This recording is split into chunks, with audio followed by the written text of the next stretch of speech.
The Persian Empire once controlled nearly half the world.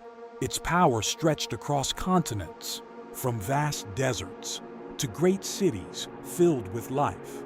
Millions lived under its rule. Its influence shaped history in ways we still feel today. It was powerful, it was unstoppable, and for a time, it seemed like nothing could stop it. But no empire lasts forever. It all began in 550 BC, when Cyrus the Great united the Persian tribes. He was more than a conqueror. He was a leader with vision. City after city fell under his rule, and the empire began to grow. From Persia to Mesopotamia, his influence expanded rapidly. People didn't just fear him, they respected him. Combat capability and tactics were crucial. There was absolute discipline. He selected his commanders very carefully. He possessed superior combat skills. Their commanders were terribly ruthless. This, of course, increased the ability to win the war. Their commanders were extremely loyal.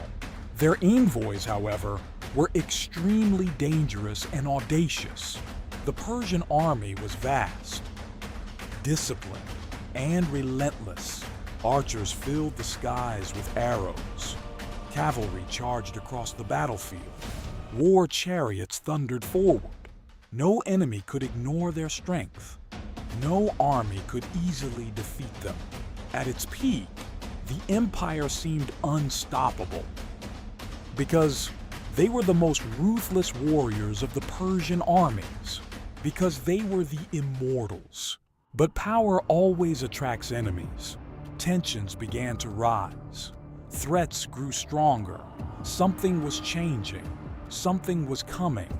The empire was no longer invincible. When a force becomes insurmountable, the enemy's size also becomes proportionally greater.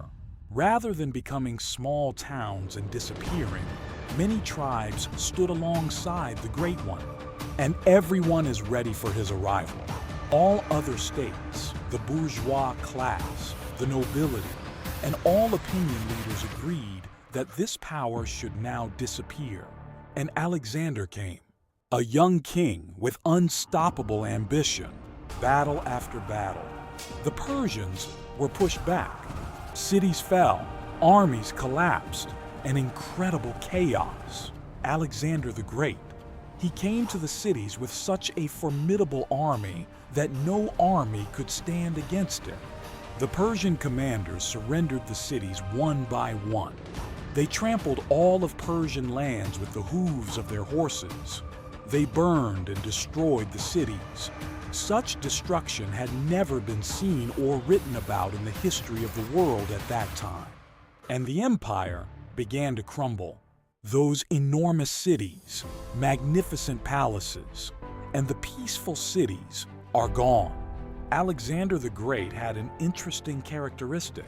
He always treated the people of the lands he conquered well and listened to them. He was open to innovation. The Persian Empire fell, but its legacy lived on. Its ideas, its systems, its influence still shape the world today. An empire lost, but never forgotten. And even now, centuries later, the echoes of this empire still remain in the ruins, in history, and in the world we live in today.